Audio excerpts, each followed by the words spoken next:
Hello students, let's start the today's class with our chapter Diversity in Living Organisms. In today's lecture, we are going to revise the previous session. So we have studied vertebrata earlier. So today we are going to revise that vertebrata. Okay. So हमने animal kingdom से शुरुआत की थी। तो animal kingdom में हमने बहुत सारी क्लासेस को पढ़ा, लगभग 10 क्लासेस थी। उसमें से 10th जो ग्रुप था उसका नाम था वर्टिब्राटा। तो वर्टिब्राटा आज हम बहुत अच्छे से पढ़ेंगे। ओके, फिर हम देखेंगे कि नॉमेनक्लेचर क्या होता है। ओके, और फिर ये चैप्टर जो है ओवर हो जाएगा अपना। तो वर्टिब्राटा से हम शुरुआत करते हैं। वर्टिब्राटा ऐसे एनिमल्स होते हैं जिनके पास ट्रू वर्टिब्रल कॉलम होती है। ऑब्वियस सी बात है, नाम ही वर्टिब्राटा है, इसका मतलब उनके पीठ में रीढ़ की हड्डी मौजूद होगी सपोर्ट के लिए। ओके, और एक इंटरनल स्केलेटन होगा, मतलब स्केलेटन मतलब हड्डियों से बना एक ढांचा होगा, अंदर एक वर्टिब्रल कॉलम मौजूद होगा। ओके, मतलब रीढ़ की हड्डी होगी सपोर्ट के लिए। ओके, और क्या खास बात होती है उनमें? इनमें नोटोकॉर्ड होती है। ठीक है, नोटोकॉर्ड क्या होती है? नोटोकॉर्ड जैसे हमारी स्पाइनल कॉर्ड होती है, वैसे ही जो बेसिक जानवर होते हैं, मतलब हमारी स्पाइनल कॉर्ड भी एक तरह की नोटोकॉर्ड है। ओके, फिर इनमें डॉर्सल नर्व कॉर्ड होती है, मतलब एक नर्व कॉर्ड भी होती है जो कि दिमाग तक मैसेजेस को पहुंचाने का काम करती है। ये ट्रिप्लोब्लास्टिक होते हैं। ट्रिप्लोब्लास्टिक मतलब इनकी बॉडी 3 लेयर ऑफ सेल से बनती है।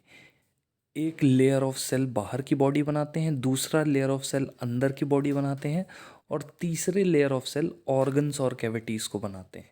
ओके, तो ट्रिप्लोब्लास्टिक होती है इनकी बॉडी। फिर इनके पास पेयर्ड गिल पाउचेस होते हैं, मतलब सांस लेने के लिए गलफड़े होते हैं, वो भी पेयर्ड। ओके, फिर ये कैसे होते हैं? सिलोमेट, इनमें सिलोम पाई जाती है। सिलोम मतलब बॉडी कैविटी। बॉडी कैविटी क्यों प्रेजेंट होती है? बॉडी कैविटी इसलिए प्रेजेंट होती है ताकि जितने भी ऑर्गन्स हैं उनको बहुत ही अच्छे से बॉडी के अंदर अलग अलग रखा जा सके। ओके, तो चलिए हम स्टडी करते हैं कि एनसीईआरटी क्या बोलती है वर्टिब्राटा के बारे में। These animals have a true vertebral column and internal skeleton। तो क्लियरली लिखा हुआ है यहाँ एनसीईआरटी में कि इन जानवरों के पास एक ट्रू वर्टिब्रल कॉलम होता है, मतलब प्रॉपर रीढ़ की हड्डी मौजूद होती है, और इंटरनल स्केलेटन होता है। ठीक है, अंदर हड्डियाँ होती हैं, allowing a completely different distribution of muscle attachment points to be used for movements। अब स्केलेटन प्रॉपर मौजूद है तो मसल्स के जुड़ने के पॉइंट भी मौजूद होंगे जहाँ पर स्केलेटन से मसल चिपक सके। सिंपल सी बात है, आप अपने शरीर में देखिए, जो हड्डियाँ हैं, यानी जो हमारा स्केलेटन है, अंदर की जो हड्डियाँ हैं उसके ऊपर कैसे मसल्स चिपके हुए हैं। ओके, कैसे मांस जो है वो चिपका हुआ है, उसी तरह से ये जानवरों में भी सेम चीज़ होती है। ठीक है, वर्टिब्रेट्स आर बाइलेटरली सिमेट्रिकल। ये बाइलेटरली सिमेट्रिकल होते हैं। बाइलेटरली सिमेट्रिकल मतलब अगर आप बीच से शरीर को काटोगे तो लेफ्ट और राइट वाला हिस्सा बराबर होगा। आप खुद का ही शरीर देख लो, अगर हम ऊपर से नीचे तक आपके शरीर को काट दें, 2 पार्ट में डिवाइड कर दें, एक लेफ्ट पार्ट एक राइट पार्ट, तो लेफ्ट वाला पार्ट राइट वाले पार्ट के इक्वल होगा। ठीक है, फिर सिलोमिक होते हैं, मतलब इनके अंदर बॉडी कैविटी होती है सिलोम। उस बॉडी कैविटी में बहुत सारे ऑर्गन्स और ऑर्गन सिस्टम आराम से अलग अलग रह सकते हैं। ठीक है, ये सेगमेंट्स में बटे होते हैं। ठीक है, और कॉम्प्लेक्स डिफरेंशिएशन होता है बॉडी टिश्यूज़ और ऑर्गन्स का। कॉम्प्लेक्स डिफरेंशिएशन का मतलब क्या होता है?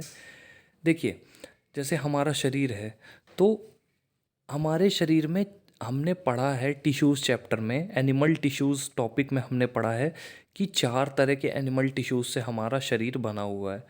ठीक है, epithelial tissue, muscular tissue, nervous tissue और कनेक्टिव टिश्यू। तो ये चार तरह से टिश्यूज़ से मिलकर हमारा शरीर बना हुआ है। तो आप देख सकते हैं टिश्यूज़ भी कितने टाइप के हो गए थे। ओके, फिर ऑर्गन्स तो पूछिए ही मत, बहुत सारे ऑर्गन्स हैं हमारी बॉडी में। ठीक है, आपको पता है ऑर्गन्स कौन कौन से हैं। हार्ट है, लिवर है, किडनी है, small intestine, large intestine, pancreas, okay, brain. तो आप देख सकते हैं कि कितने सारे ऑर्गन्स हैं हमारी बॉडी में। ओके, तो ऐसे ही हम खुद वर्टिब्रेट्स हैं, तो हमारी बॉडी की ही बात हो रही है यहाँ पर एक तरह से देखा जाए तो।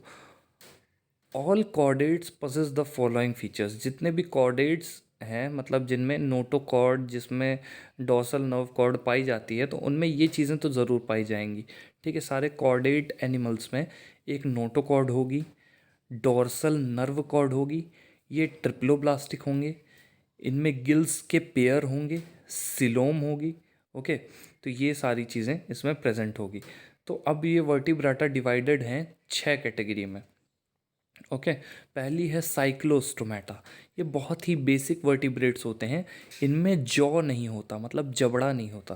ये मछली जैसे दिखते ज़रूर हैं, लेकिन इनमें जबड़ा नहीं होता, जॉलेस होते हैं ये।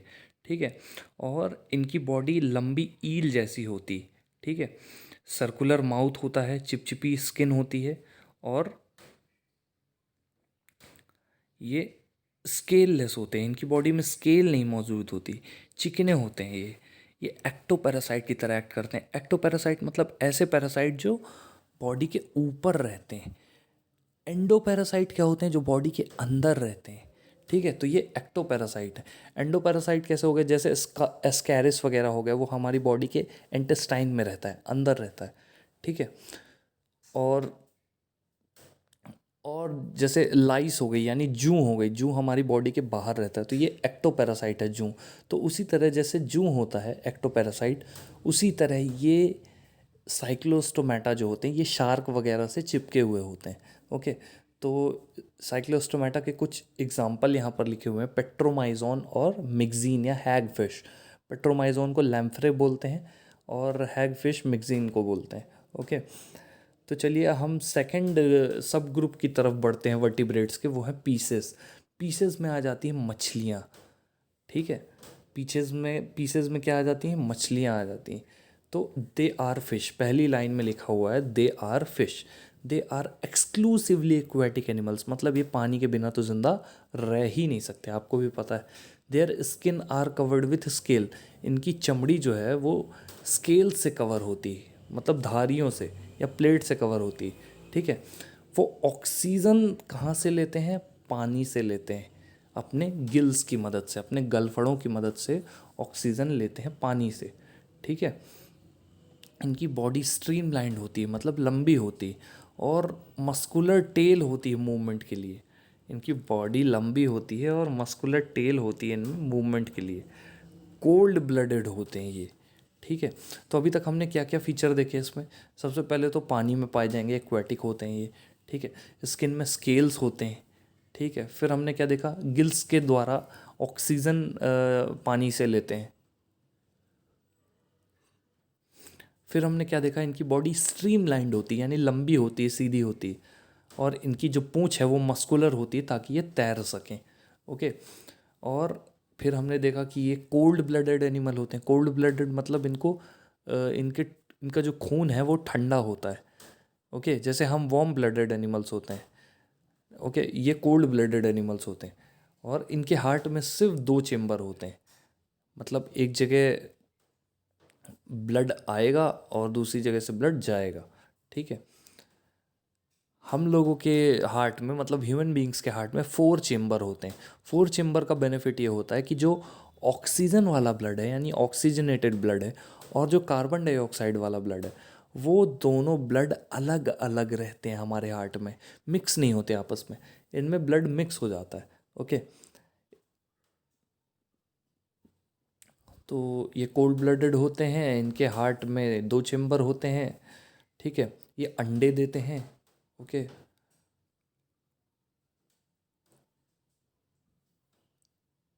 हम बहुत सारी मछलियों को हमने देखा हुआ है। ठीक है, आप एक चीज़ से कंफ्यूज मत होइएगा, जिससे पूरी दुनिया कंफ्यूज हो जाती है, कि वेल सबसे बड़ी मछली है। व्हेल एक मैमल है, वो मछली नहीं है, ध्यान रखिएगा।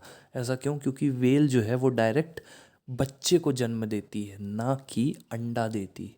ओके, तो व्हेल एक मैमल है। तो सबसे बड़ी मछली कौन सी हो गई फिर? Whale shark. Okay, whale shark सबसे बड़ी फिश है। We can think of many kinds of fish, some with skeletons made entirely of cartilage, like sharks, and some skeletons made up of both bones and cartilage, such as tuna और रोहू। हमने मछलियों की बहुत सारी species को देखा है। कुछ मछलियों की जो बॉडी है वो प्रॉपर किससे बनी होती है? कार्टिलेज से बनी होती है, जैसे शार्क्स। ओके, और कुछ मछलियों की बॉडी जो है वो हड्डी और कार्टिलेज दोनों से बनी होती है, जैसे ट्यूना या रोहू। ओके, तो ये देखिए यहाँ पर मछलियाँ दी हुई हैं। पहली है मेंडेरियन फ़िश, दूसरी है एंगलर फ़िश, ठीक है, तीसरी है लायन फ़िश। फिर यहाँ पर नीचे दी हुई है इलेक्ट्रिक रे, फिर स्टिंग रे। ओके, ये जो स्टिंग रे है, ये इसकी पूंछ जो होती है इस पे एक कांटा होता है। ये कांटा अगर किसी को लग जाए तो उससे इतना जहर निकलता है कि लोग लोग जो हैं वो मर सकते हैं। एक फेमस एक फेमस जूलॉजिस्ट था, स्टीव इरविन। वो डिस्कवरी, नेशनल ज्योग्राफिक इस पे आता था, तो उसको इसी मछली ने मारा था, स्टिंगरे ने डंक मार दिया था, तो वो ख़त्म हो गया था। फिर लास्ट में दी हुई है स्कॉलियोडॉन, यानी डॉग फिश। ओके, यहाँ पर देखिए आप, यहाँ पर कुछ फ्रेश वाटर फिशेस दी हुई हैं, जैसे लेबियो रोहिता, इसको रोहू भी बोलते हैं। ऐसी ही होती कतला। ये रोहू और कतला जो है ये बहुत ज़्यादा खाई जाने वाली मछली हैं, फ्रेश वाटर। ओके, फिर यहाँ पर सी हॉर्स लिखा हुआ है, हिप्पोकैम्पस। नीचे एक एक्जोकोइटस है, फ्लाइंग फिश, तो अलग से इसके पंख दिख रहे होंगे आपको। ये ऐसा नहीं, ये हवा में उड़ती है, ये बस पानी से उछल बहुत ऊपर जाती है। ओके, फिर है एनाबस या क्लाइंबिंग पर्च दी हुई है लास्ट में। ओके, फिर हम अगले कैटेगरी पे आते हैं, जो है थर्ड कैटेगरी, हमारी कैटेगरी एम्फेबिया। ठीक है, तो वर्टिब्रेट्स की ये थर्ड कैटेगरी है, एम्फीबिया। पहले हमने साइक्लोस्टोमेटा पढ़ी थी, दूसरी पीसेस थी जिसमें सारी मछलियों के बारे में पढ़ा, और तीसरी है एम्फीबिया। इसमें हम एम्फीबियंस के बारे में पढ़ेंगे। एम्फीबियंस क्या होते हैं? एम्फीबियंस ऐसे एनिमल्स होते हैं जो कि लैंड और वाटर दोनों में रह सकते हैं।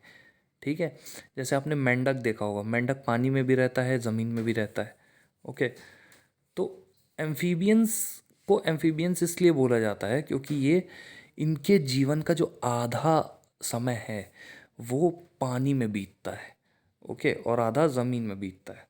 ठीक है, एम्फी मतलब होता है दो। ठीक है,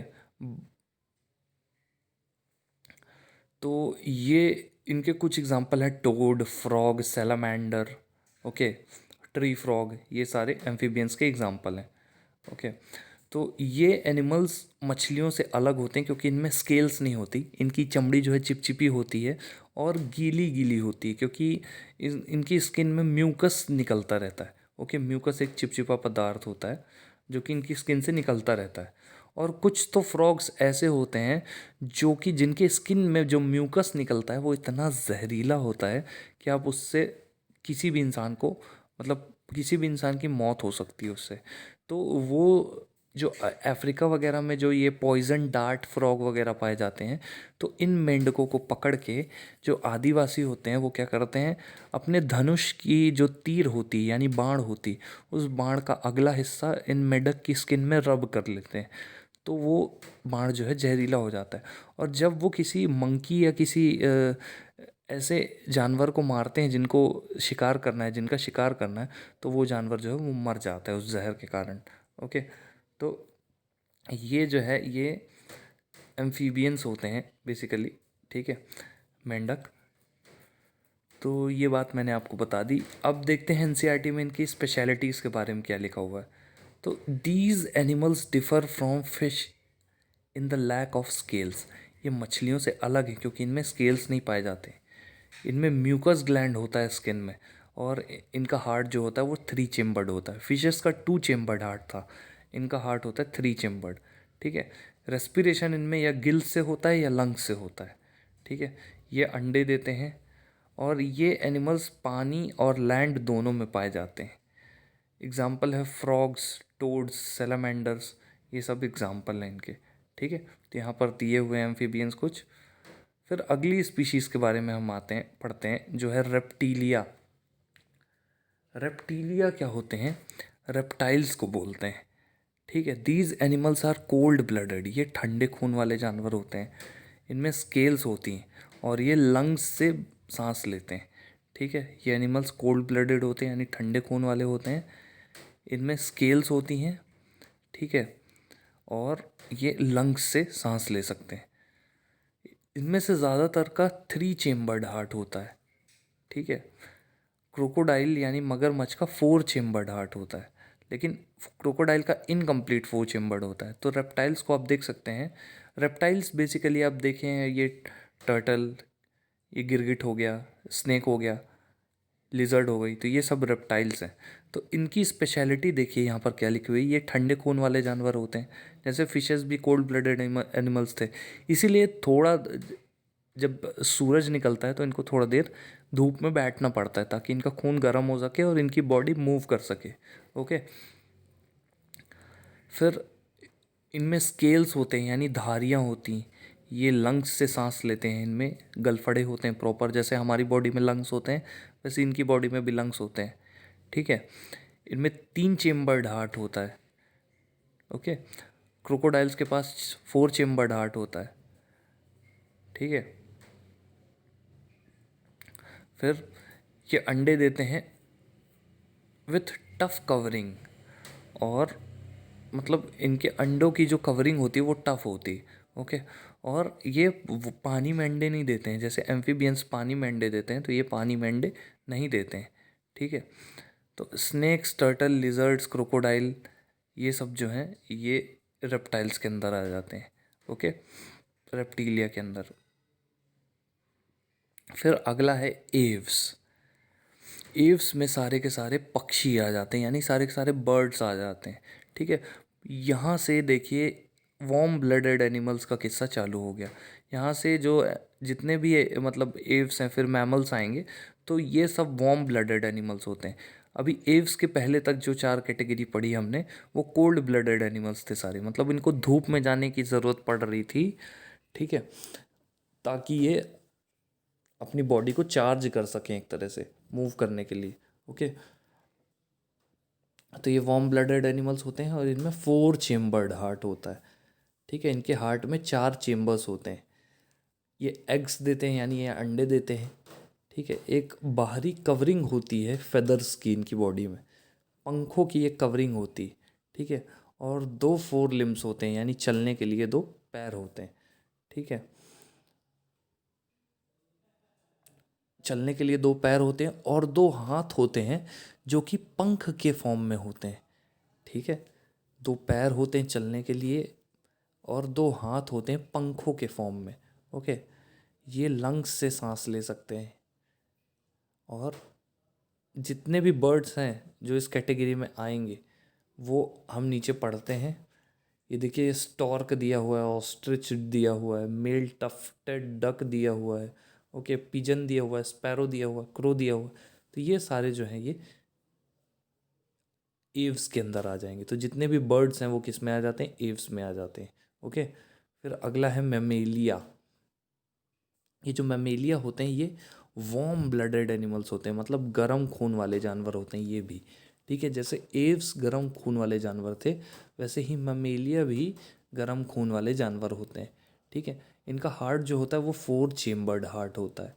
ठीक है, और इनमें मेमोरी ग्लैंड्स पाए जाते हैं मिल्क के प्रोडक्शन के लिए। इनमें मेमोरी ग्लैंड्स पाए जाते हैं मिल्क के प्रोडक्शन के लिए और अपने बच्चों को नरिश करने के लिए। ठीक है, यानी अपने बच्चों को दूध पिलाने के लिए। और इनकी स्किन में हेयर्स होते हैं। ठीक है, हेयर्स यानी बाल होते हैं, और स्वेट और ऑयल ग्लैंड्स भी होते हैं, मतलब पसीने वाले ग्लैंड भी होते हैं और ऑयल भी निकलता है थोड़ा थोड़ा। आपने खुद देखा होगा कि आपके चेहरे पे कभी कभी ऑयल आ जाता है। ठीक है, क्योंकि हमारे फेस में ऑयल ग्लैंड्स मौजूद होते हैं।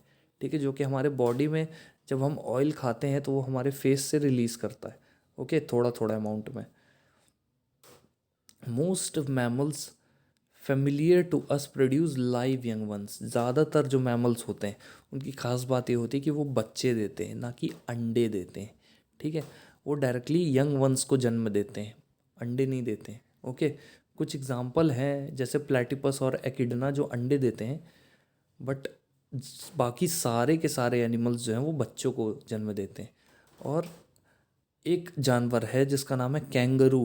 कैंगरू आप जानते होंगे ऑस्ट्रेलिया में पाए जाते हैं। तो ये जो कैंगरू होते हैं, ये इनका बच्चा जो होता है वो 1 से 1.5 से 2 इंच का होता है। आप सोच सकते हैं कैंगरू 7 फीट का होता है, बट उसका बच्चा सिर्फ 2 इंच का पैदा होता है।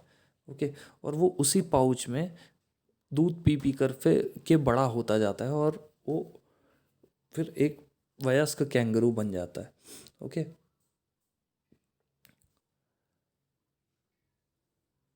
अब यहाँ पर ये कुछ मैमेलिया हम देख लेते हैं। वेल सबसे बड़ा मैमल होता है। फिर सबसे बड़ा लैंड का मैमल कौन है? सबसे बड़ा लैंड मैमल है एलिफेंट। ओके, बैट भी एक मैमल है, फ्लाइंग फॉक्स बोलते हैं बैट को। ठीक है, और रैट हो गया, ह्यूमन हो गए, कैट हो गए, ये सारे के सारे मैमल्स हैं। ओके, अब चलिए हम इनके बारे में थोड़ा सा जानने की कोशिश करते हैं। ये है कार्ल वॉन लीनियस या कार्ल लीनियस। इन्होंने नॉमेनक्लेचर दिया था। नॉमेनक्लेचर मतलब सारे एनिमल्स का नामकरण किया था। Okay, so Carl Linnaeus was born in Sweden. ये कहाँ पैदा हुए थे? स्वीडन में पैदा हुए थे। ठीक है, ये एक स्कैंडिनेवियन कंट्री है जो कि नॉर्दर्न यूरोप में के तरफ पाया जाता है। ओके, और ये एक डॉक्टर थे प्रोफेशन से। ये प्लांट्स की स्टडी करने में इंटरेस्टेड रहते थे। जब ये 22 साल के थे तो इन्होंने पेपर में पब्लिश किया था पहली बार प्लांट्स के बारे में।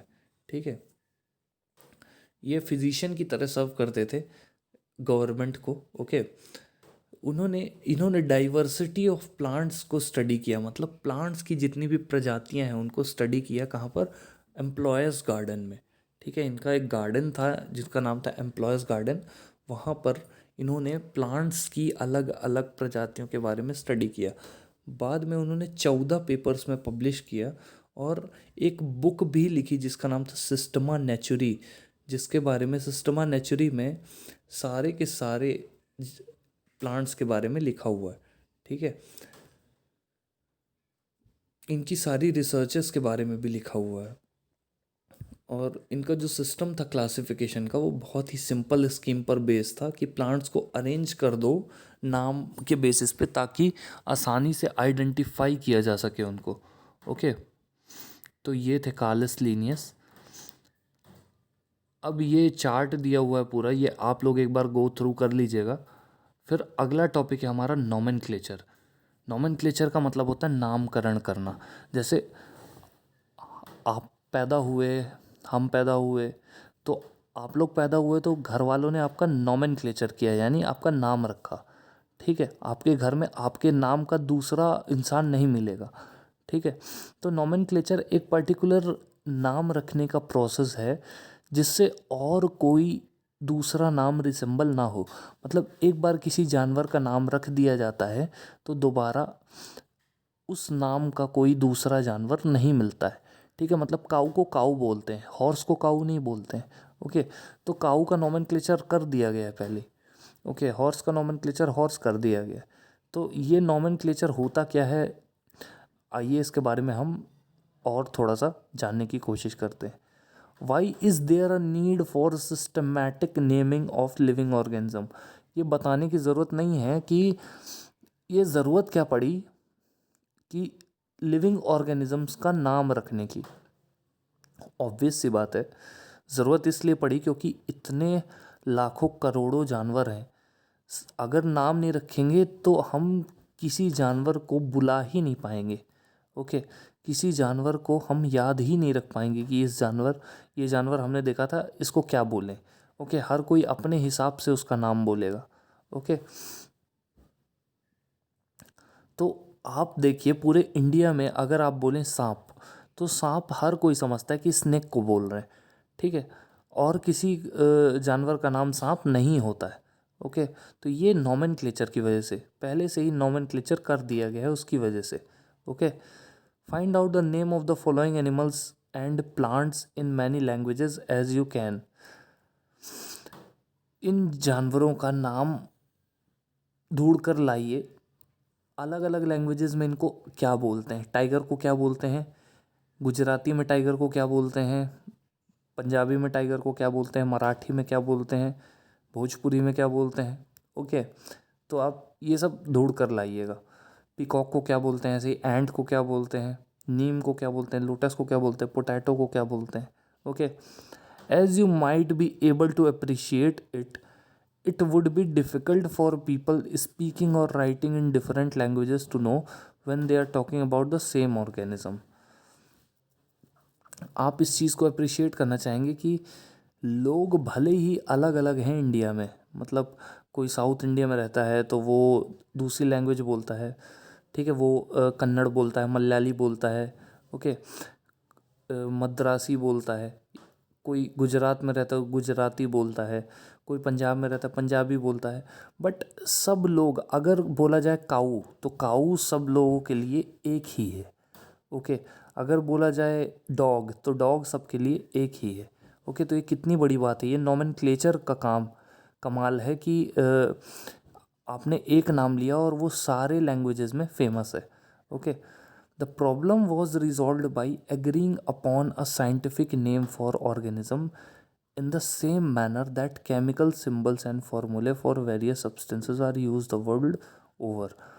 जैसे आप केमिकल सब्सटेंसेस वगैरह का नॉमेनक्लेचर आपने कर रखा है, वैसे ही यहाँ पर इन चीज़ों का भी नाम होता है।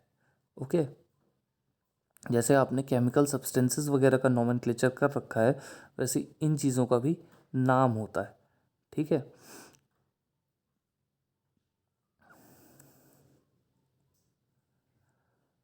तो the scientific name for an organism is thus unique and can be use to identify it anywhere in the world.